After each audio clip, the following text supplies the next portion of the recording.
দীঘার মন্দিরের ভেতরের পেন্ট করে বানানো হচ্ছে। খুব উপরের স্ট্রাকচারটা তোমরা দেখতে পাচ্ছ পুরো রাউন্ড। সার্বজনীন দুর্গোৎসবের এবছরের গেট মহাভারতের যে শ্রীকৃষ্ণ এবং অর্জুনের, যেটা হচ্ছে আমাদের কবিরাজ বাগান সার্বজনীন দুর্গা উৎসব।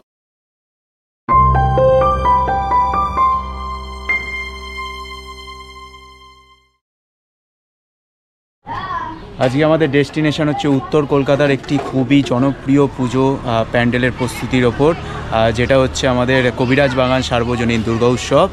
তো 60 বছরে পদার্পণ করছে এই পুজোটি এবং এবছরে তাদের ভাবনা হচ্ছে দীঘার জগন্নাথ মন্দির। তোমরা জানো 2025-এই মাননীয় মুখ্যমন্ত্রী মমতা ব্যানার্জি, শ্রীমতী মমতা ব্যানার্জি দীঘায় জগন্নাথ মন্দির উদ্বোধন করেন, আর সেই তার আদলেই এই প্যান্ডেলটি গড়ে উঠছে। তো দেখা যাক ভেতরে গিয়ে কতটা কীভাবে কাজ হচ্ছে আর কতটা কাজ এগোলো, আর মাত্র হাতে গোনা 26 দিন বাকি। তো দেখা যাক। এটি হলো কবিরাজ বাগান সার্বজনীন দুর্গা উৎসবের এবছরের ভাবনা। 60 বছরে পদার্পণ করছে, আর এবছরের ভাবনাটা হচ্ছে দীঘার জগন্নাথের মন্দির। এটা হচ্ছে কবিরাজ বাগান সার্বজনীন দুর্গা উৎসবের এবছরের গেট। আর এইদিকে দেখো তোমরা সেই বিশ্ব বাংলার স্ট্যাচুটা দেখতে পাচ্ছ।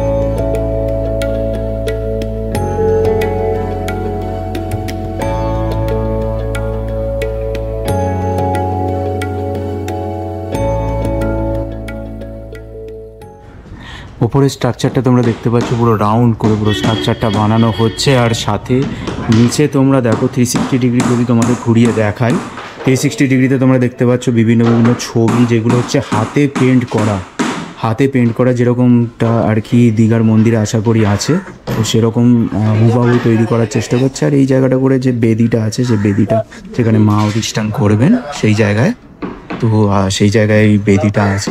আর সাথে এখানে হচ্ছে শিল্পীদের অক্লান্ত পরিশ্রম তোমরা দেখতেই পাচ্ছ।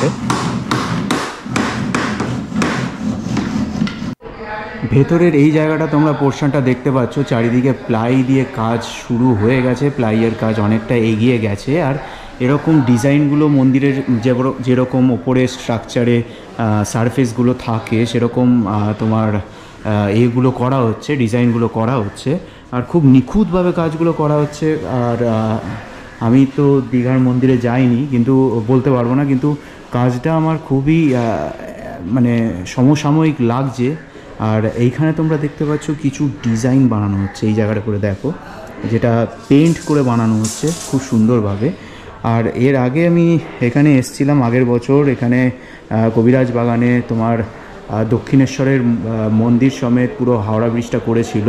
আর এই বছর এখানে একটা নতুন জিনিস দেখতে পাচ্ছি, নিচে কিন্তু পুরোটাই টাইলস বসে গেছে, ঠিক আছে, টাইলস দিয়ে পুরো বানানো হয়েছে এই জায়গাটা। আর এই জায়গাটা তোমরা দেখতে পাচ্ছ এক একটা ঘর এক এক রকমভাবে বানানো হচ্ছে, এই জায়গাটাও কাজ করা হচ্ছে প্রায়, ঠিক আছে। তো এই ঘরটা রংটা আশা করি হয়ে গেছে, কিন্তু এই ঘরে এখনও পর্যন্ত রং কমপ্লিট হয়নি, শুরু হয়নি, তো আস্তে আস্তে কাজগুলো এগোচ্ছে।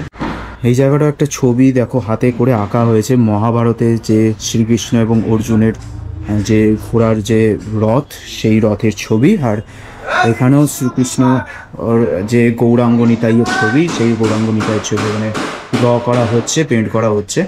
আর পুরো প্লাইউডের কাজ তোমরা দেখতে পাচ্ছ, খুব সূক্ষ্মভাবে কাজটা করা হচ্ছে। আর আশা করি অনেক দিন যাবত কাজটা হচ্ছে, কারণ এত পুঙ্খানুপুঙ্খানুভাবে কাজগুলো করা হচ্ছে, যেটা খুবই মানে দেখতে সুন্দর লাগছে আর কি।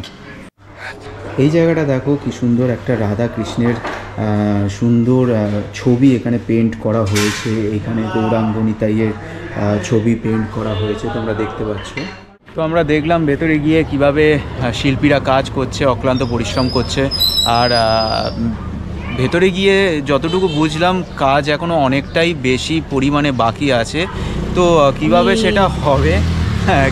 সেটা হবে সেটা আমাদের এখনও কল্পনার বাইরে, বাট আশা করি যা করবে সুন্দরভাবে গড়ে তুলবে। কিছু তো বল। সাবস্ক্রাইব করে দিন চ্যানেলটাকে, সাপোর্ট করুন। পরের ভিডিওতে অনেকটা কথা বলবো।